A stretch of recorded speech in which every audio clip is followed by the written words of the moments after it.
Anyway, let's move on. Daniel Harris, good morning to you. How you doing?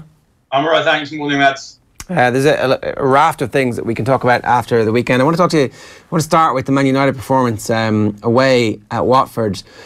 This is one of those games that I just didn't know what was going to happen in the build-up to it. Watford obviously have had an unbelievable start to the season, and Manchester United haven't, or maybe it's been absolutely believable.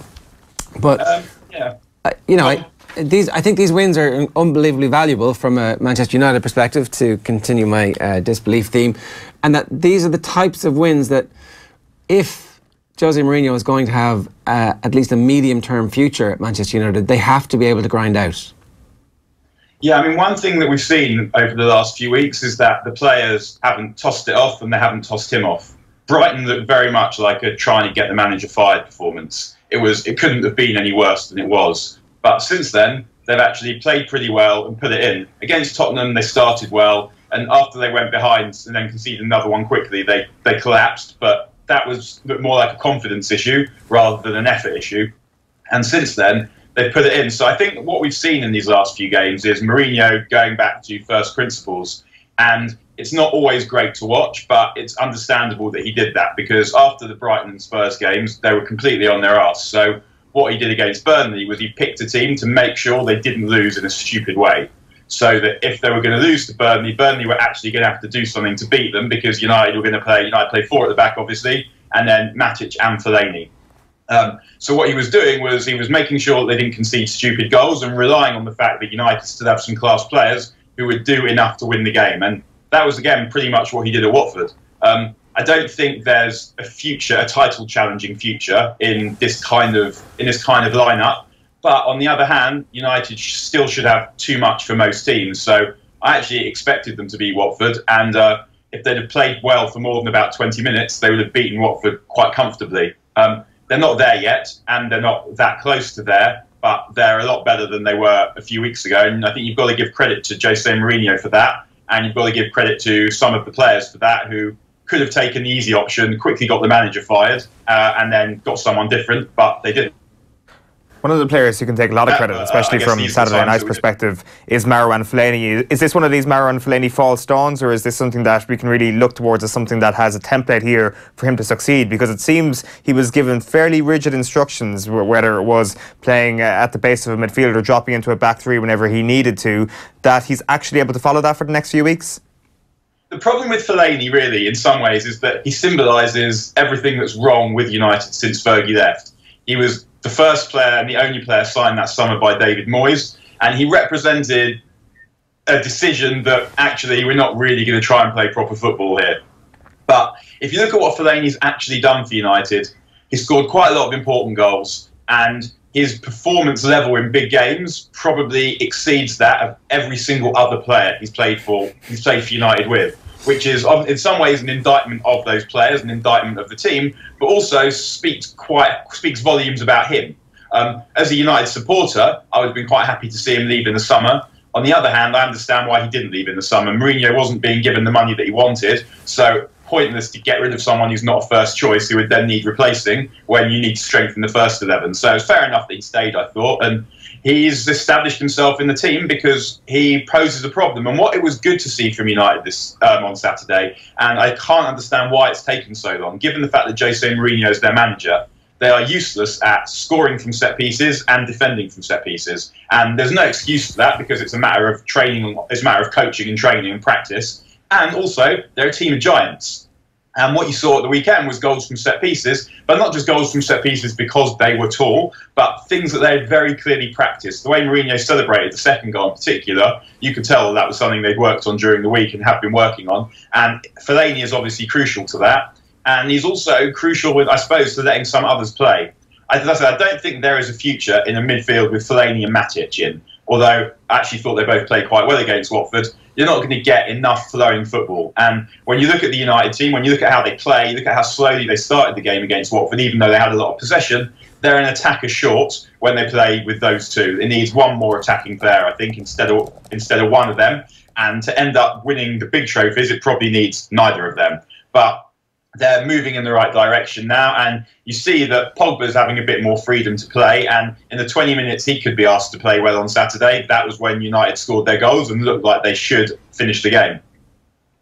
It's a team built to finish in the top four as opposed to challenge for the title. The way they played at the weekend, and you can, when you're talking about them expecting to win these games, you can see them grinding out these away wins against the lesser teams, and then, you know, doing enough definitely to finish in the top four, but not keep track with City over the course of the season. What about this team in the Champions League, given that it's imminent now at this point? What are the expectations for this squad under Jose Mourinho this season? Well, obviously they've got to get out of the group. Whatever group they're in, if they manage to not get out of it, that would be a disappointment and underperformance. It's funny this season because we complain that the Champions League gets boring in the group stages because we can more or less know what's going to happen. But because because there's so much money at the top end of the game now, and also because most of the crap teams have been drawn in the same group, the Champions League groups this season are actually interesting. It's quite a new experience. And so United have a difficult group, and it's hard to know what will happen, because what sometimes happens in these groups, where you have 3 good teams and 1 bad team, is that everyone beats the bad team twice. And so for that reason, United probably have to win in Bern on Wednesday, because Juventus probably will, and Valencia might well do that as well. And it happened to United, I think, the penultimate season of Fergie, when they went out in the group stages to Basel in the end, everyone beat Ottolul Galati twice. And so you end up having to do something in other games. I think that United, what they have to not do is produce the performance over 2 legs that they did against Sevilla. And a lot of that is on the players, but a lot of that is on Mourinho as well.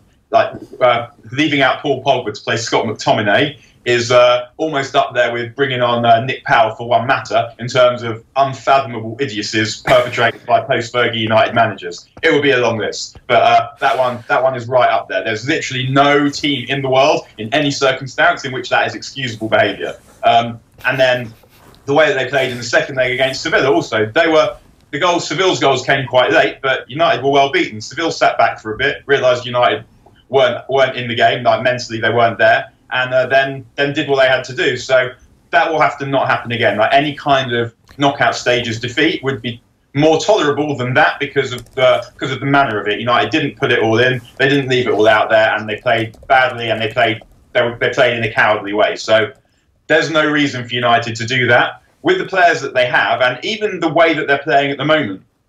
It's not just a matter of, like you said earlier, that they probably won't be able to keep pace with City winning like this, and I think that's true. But I don't particularly think it would necessarily hurt them in the big games, because the big games tend to be tighter. I think that the manner that they're playing in at the moment will mean that they don't beat some teams that they should beat, because they're not expansive enough when teams defend properly against them. Watford are a team who tried to attack, and that's against a team with the quality that United have. That's quite hard. That's quite helpful, because United, even though they don't really have a method of playing and a style, they have enough players who know what to do when they're given the ball and when they're given space and when there are lots of turnovers of possession. United, I think, will struggle more when teams try and defend deep against them, because that's when you need more attackers, and they don't have that. And you need confidence in your methods to keep playing, to know where your players are going to be, to manufacture overloads. And that kind of thing comes with drilling and practice and confidence and nous, all the things that this United team don't exactly have, but they're looking a lot more robust and a lot more confident. Yeah, for sure. Yeah. You mentioned post-Fergie managerial decisions. There was a story from our Sunday paper review yesterday, which I'm going to play now, about Memphis Depay. Have a look. It's some in-depth stuff, and maybe this is just my shallowness coming out, but my favourite part on it is about Memphis Depay. This is a gold. And like, just if you're a Man United fan, this just sums up the post-Alex Ferguson era. So it's kind of, basically Depay had a stinker against Stoke. He kind of gave away a ball and Stoke scored. So Van Gaal brings him in and says, listen, you're dropped, you're playing with the reserves tonight. Rooney, who was the captain, sort of says, look, it's going to be a bit difficult for you. Just don't come in with all your fancy stuff.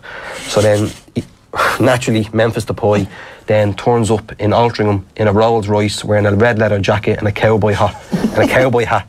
And Rooney just says, I thought to myself, what's the point? But Memphis, he's a lovely lad. And like, that's just one little snippet of a very, very kind of good interview. Yeah, it's good to see things are going well from now. This is Wayne. Yeah. Yeah. But Yeah, so Memphis has apparently fired back and saying, you know, this isn't really true. It's I doesn't give it a fair crack at the whip. But notwithstanding the Memphis situation, Manchester United have kind of cycled through a lot of players, and Anthony Martial might be the end of this cycle of players, Daniel, who have been through the club and haven't quite made it, and some of whom, I'm thinking here in particular of Wilfried Zaha, have gone on to bigger and better things. Yeah, well, Zaha is the one that is ridiculous. It sticks in my craw, I suppose, because I mean, you had that situation where Alex Ferguson, one of the greatest managers of all time, if not the greatest, is saying, "I rate this guy," and then David Moyes turns up and says, "Well, actually, I know better." And it's possible that Zaha wasn't ready and he didn't like Manchester, and all these stories that you hear, all the tattle that you hear, without any substantiation, but. He never got a proper go at United. And then after Moyes left, Van Gaal played him up front in some pre-season games at the beginning of the season. And he did really well, and then United sold him. So the problem with that is I feel like I'm about to get a moment like that guy on BBC where his children walked in. Well, that'll be all right. Nice. Can you guys still hear me? Yeah, we can, yeah. That's the stuff that goes viral, Daniel. That's just going to add an extra zero onto your Twitter followers.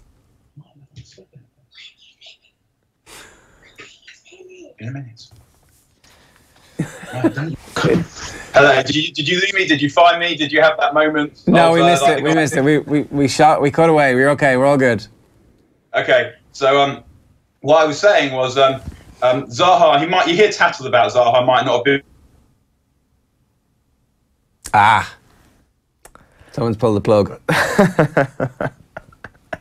Just about to get to the good stuff and all. Just about to get to the good Zaha stuff. I really want to, because I think Arsenal should sign Wilfried Zaha. Just to annoy? No, as in he's turned into an absolutely top-level Premier League attacker, and I think this idea of Manchester United leaving him go and that being a huge mistake, I'm not sure I agree with that, because when they let him go, it did take a number of years for him to reach this level, and it's only this season. And really, there was like, he got injured at the start of last season, so it might have been last year when he started to explode. But really, it's only this year, this calendar year, when Wilfried Zaha has become a top-level Premier League talent. He is good enough to play for a top 6 team now. There is no question about that. Maybe he reaches a halfway house, which is, you know, in this day and age, Everton, and he plays for them for a little while and then moves on. But he is 25 years old right now, and I think Arsenal could do a lot worse than signing Wilfried Zaha. I'm not sure if we re-established Daniel or not to actually put that to him. But Depay put an Instagram post up of Rooney and him on the bench chatting to each other, and Mem, can you borrow me your red leather jacket for tonight, please? And then there's a red devil and emoji, and then it's a hashtag I thought we were past that, which isn't really, I mean, if that's firing back in the modern parlance, then somebody needs to, you know, get him a better gun. Or you know, maybe not sell it as firing back. It's like Memphis Depay makes comments on situation. Gnomic comments that are difficult to interpret. Memphis Depay fires back with water gun. Just a kind of a weird sort of firing back sort of situation.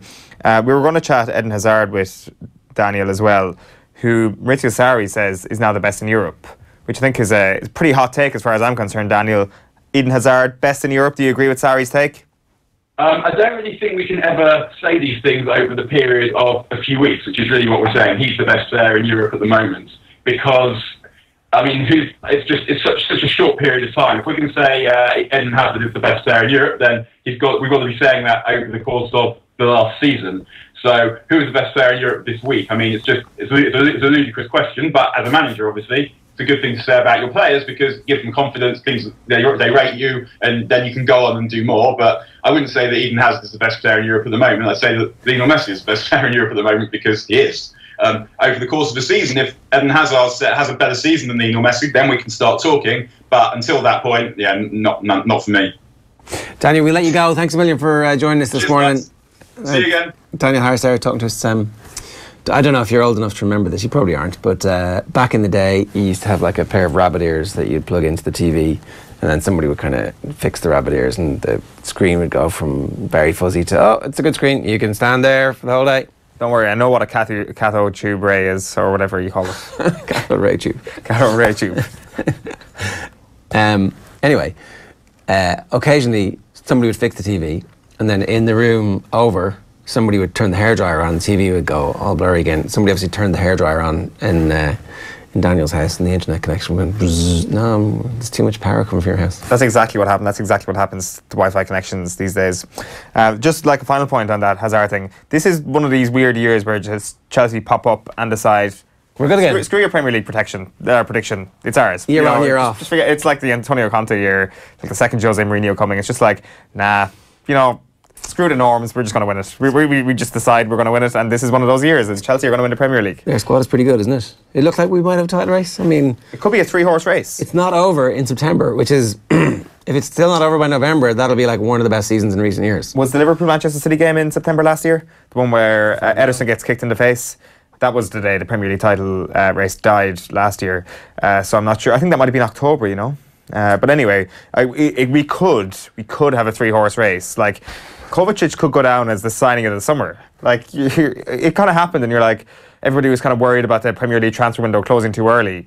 And we didn't actually analyse what had actually happened in that transfer window. And unbeknownst to everybody, it seemed that Chelsea had done some of the best business in Europe. A, getting an absolutely top-class manager with top European pedigree. B, getting Jorginho for their midfield, which would just complement N'Golo Kante, which has happened.